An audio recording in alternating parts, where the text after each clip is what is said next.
욥의 친구들이 욥의 잘못이 무엇인가, 왜 고난이 오는가 파악을 하여 욥에게 조언을 주기를, 그것은 죄 때문이니 철저히 하나님 앞에 죄를 회개하고 용서함을 받으라. 그리하면 다시금 회복의 날이 오게 될 것이다. 이와 같은 내용으로 욥을 조언하고 또한 욥의 잘못을 질책합니다. 그런데 이와 같은 친구들의 모습을 보는 욥의 마음이 안타까워요. 왜 그런가 하면 그들이 주장하고 있는 바는 전통과 상식에 근거한 것이니 하나님의 섭리를, 그 넓고 깊고 심오한 섭리를 다 아는 것처럼 그들이 배운 이 인과응보의 원리, 뿌리는 대로 거둔다, 심는 대로 거둔다, 그 한 가지 원리만을 가지고서 자신이 당한 고통을 정죄하고 판단하고 심판하니 그 모습을 볼 때 그 마음이 너무나 답답했어요. 여러분, 하나님의 이 깊고도 또한 심오한 그 뜻을 어떻게 사람이 다 가늠할 수 있겠습니까? 다 깨달아 할 수 있겠습니까? 그러지 못하거든요. 그런데 친구들은 마치 다 아는 것처럼 그렇게 행하니 말입니다. 그러므로 이 욥이 그 단순하고 편협한 논리에 한 가지 질문으로 그들에게 던지니, 이와 같은 질문을 정문일침이다, 이렇게 우리가 표현할 수 있겠습니다. 그 질문이 무엇인가 하면 너희가 답을 해보라, 이와 같은 질문을 그들에게 묻는데요, 그 내용이 오늘 22장의 내용이 되겠습니다. 그 질문이 7절에 있는데 우리 함께 읽도록 하겠습니다. 시작. 어찌하여 악인이 생존하고 장수하며 세력이 강하냐? 무슨 말이겠어요? 왜 악인이 망하지 않느냐? 왜 악인이 심판을 당하지 아니하느냐? 오히려 장수하고 또 그 권세가 무너지지 아니하느냐? 이와 같은 질문으로 그들에게 묻습니다. 여러분은 이에 대해서 어떻게 대답하시겠습니까? 정말 세상이 그렇지 않습니까? 그와 같은 모습을 우리가 보지 않나요? 악한 사람이 죄를 범하면서도 여전히 잘 되고 장수하고 그 권세가 녹슬지 아니해서 보란듯이 떵떵거리며 잘 사는 모습을 어떻게 설명하시겠습니까? 만일 욥이 친구들이 강조하는 인과응보의 논리라고 한다면 그 악인들은 반드시 망해야 하고 멸망해야 되는데 그렇지 않고 잘 사는 모습을 어떻게 설명할 것이냐? 악인들의 자손을 봐라, 왜 망하지 않고 잘 되느냐? 설명해 보라. 욥이 그렇게 그 친구들에게 묻는 것입니다. 8절부터 11절까지 내용이 축약되어진 질문인데요, 우리 같이 8절부터 11절까지 읽겠습니다. 시작. 그들의 후손이 앞에서 그들과 함께 굳게 서고 자손이 그들의 목전에서 그러하구나. 그들의 집이 평안하여 두려움이 없고 하나님의 매가 그들 위에 임하지 아니하며 그들의 수소는 새끼를 베고 그들의 암소는 낙태하는 일이 없이 새끼를 낳는 것. 그들은 아이들을 양떼같이 내보내고 그들의 자녀들은 춤추는구나. 자, 성도 여러분, 이 악인이 잘 되는 모습, 그 부조리한 모습을 믿음의 사람들은 보는 것이에요. 그 시대나 지금이나 다를 바가 없습니다. 물론 이 시대도 마찬가지겠죠. 악인은 망해야 하는데 왜 건재한가? 세상이 부조리하게 보이는 이와 같은 모습들을 보면서 비관적인 회론자들은 주장을 합니다. 하나님이 있기는 어디 있어? 하나님이 살아 계시다면 그들이 그렇게 잘 되는 것을 그냥 내버려 두실 리는 없지 않는가? 만약에 하나님이 살아 계시다면 그 살아 계신 하나님은 공의의 하나님이 아니에요. 공의의 하나님이라 손치더라도 그 하나님은 전능하신 하나님이 아니니 어떻게 손을 쓰지 못하는 그런 존재가 아닌가?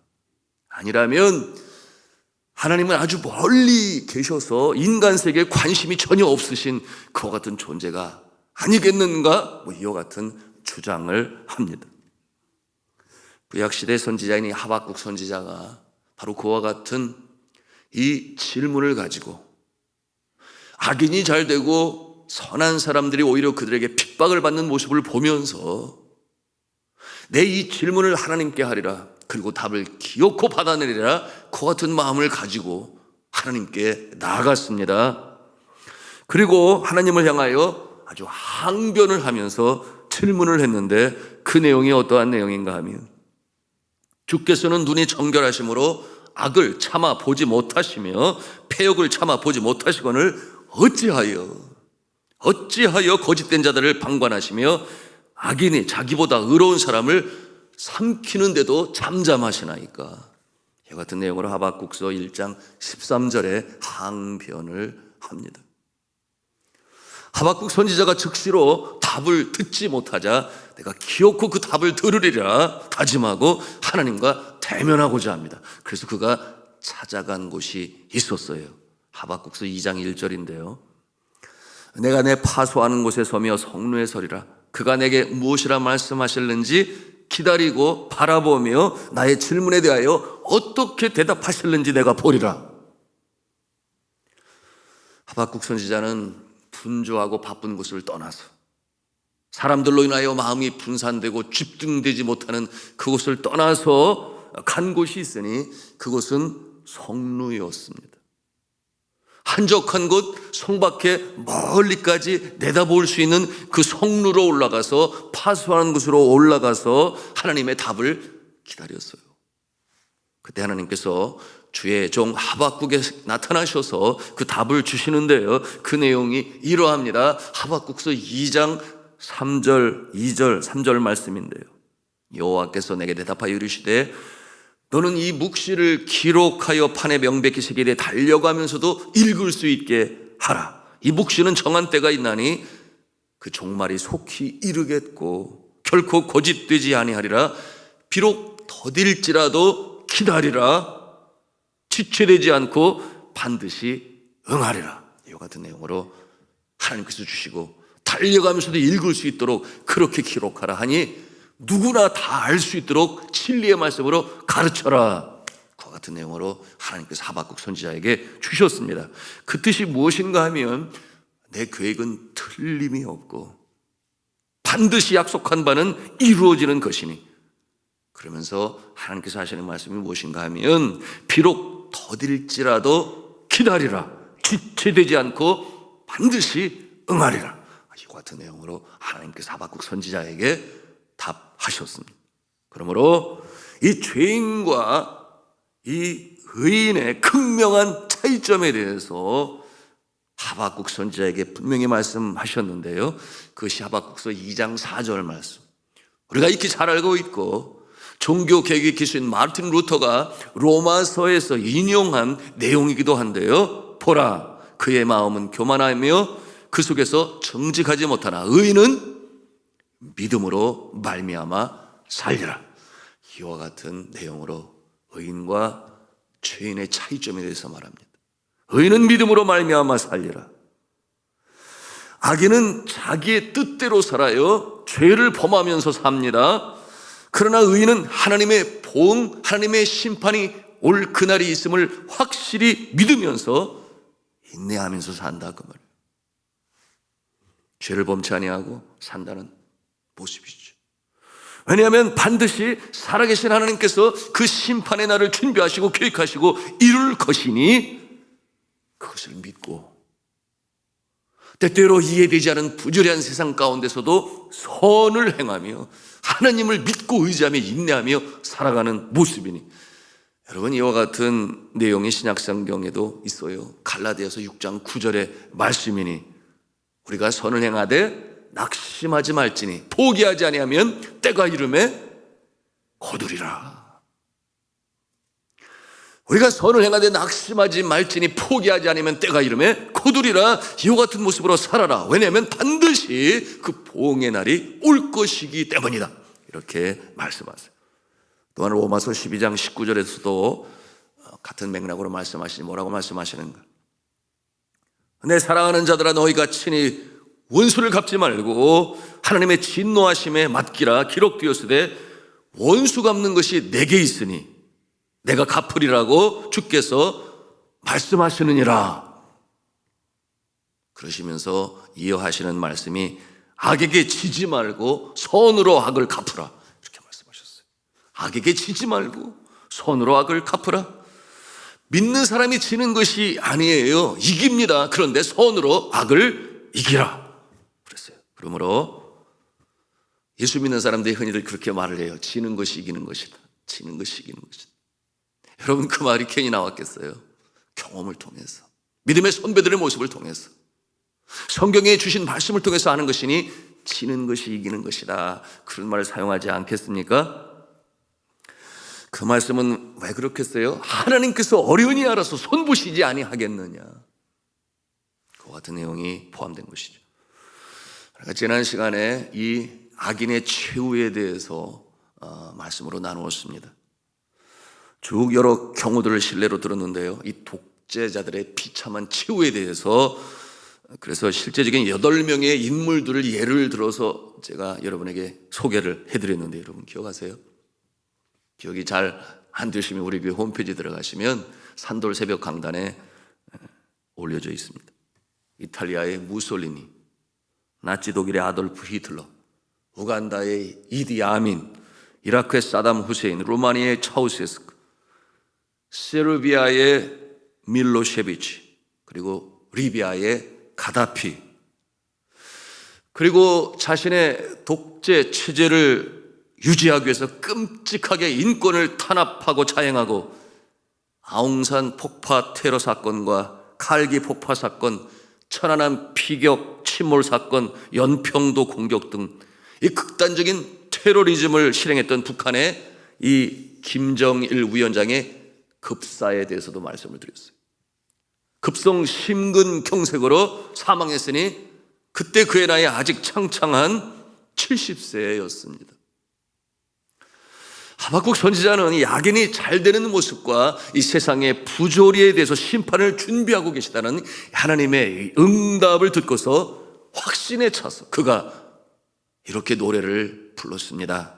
비록 무화과나무가 무성하지 못하며 포도나무에 열매가 없으며 감람나무에 소출이 없으며 밭에 먹을 것이 없으며 우리의 양이 없으며 외양간에 소가 없을지라도 나는 여호와로 말미암아 즐거워하며 나의 구원의 하나님으로 말미암아 기뻐하리로다. 이 같은 내용으로 그가 찬송을 부릅니다.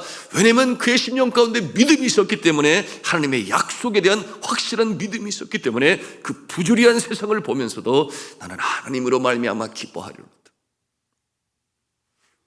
공의의 하나님이 살아계시기 때문에, 의인들의 편에 서 계시기 때문에 비관적인 그 현 상황에서도 낙심하지 아니했던 것입니다. 실망하지 아니했어요.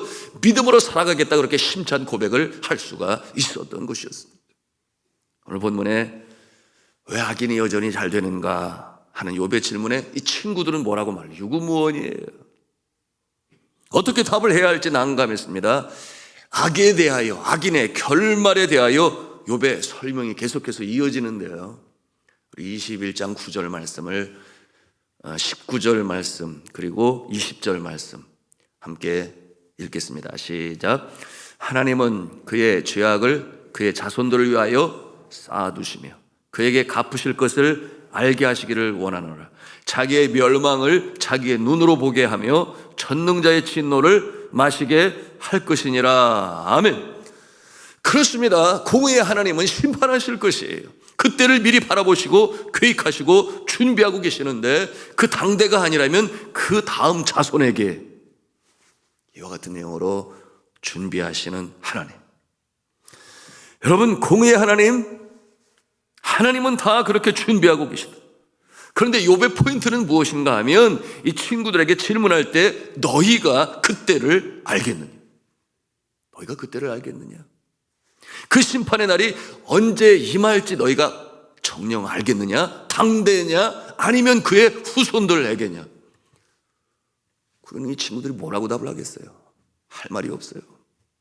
그때와 시간은 누구만 아신다? 하나님만이 아시기 때문에. 그것을 너희가 알 수 있겠느냐? 그와 같은 내용으로 이 친구들의 무지를 한 질문으로 깨닫게 하는 것입니다. 여러분, 그럴듯하게 사는 자들, 죽을 때까지 겉으로는 그럴듯하게 폼내고 사는 자들에 대해서 23절, 24절에 표현하고 있는데요. 23절, 24절 뭐라고 그랬어요? 어떤 사람은 죽도록 기운이 충실하여 안전하며 평안하고 그의 그릇에는 젖이 가득하며 그의 골수는 윤택하고. 이와 같은 모습을 바라보면서 세상 사람들이 뭐라고 말을 해요? 독하고 못된 자들이 더 잘 되고 오히려 그들이 더 오래 산다, 뭐 이런 말을 하는데 왜 그런 말을 하겠어요? 그런 경우들이 있기 때문에 그렇게 말하지 않겠습니까? 그런데 25절에는 겉으로는 그런데 폼 잡고 으스대고 사는데 그 속은 문드러진 자들에 대해서 욥이 어떻게 표현을 합니까? 25절에 보니 어떤 사람은 마음에 고통을 품고 죽음으로 행복을 맛보지 못하는도다.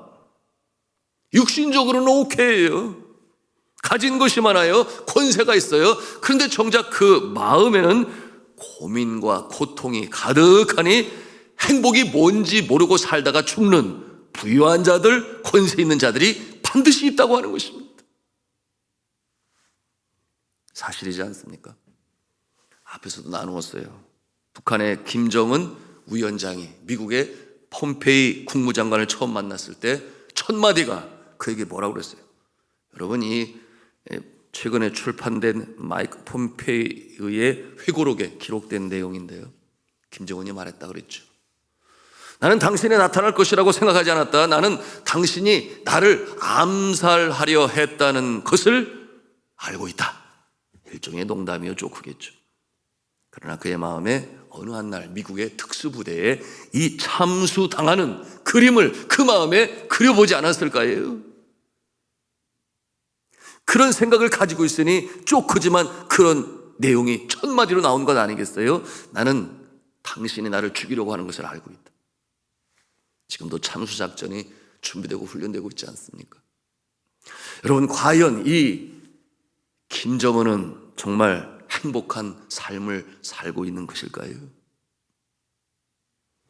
이렇듯 악인이 당대 잘 살든지 또는 겉만 그렇지 속은 문드러져 있다, 욥은 결론을 내려요. 다 마찬가지다. 악인은 결국 하나님의 심판을 피하지 못한다, 그렇게 결론을 내리는데요. 우리 그 내용이 26절에 담겨져 있어요. 같이 26절 말씀 읽겠습니다. 시작. 이 둘이 매 한 가지로 흙 속에 눕고 그들 위에 구더기가 덮이는구나. 악인의 최후가 그렇다고 하는 것입니다. 이 세상을 떠나게 되면 지옥의 불모 속에 들어가 영원한 고통 속에서 슬피 울며 이를 갈미 있게 될 것이다. 예수 그리스도께서도 그렇게 말씀하신 것입니다. 말씀을 맺습니다.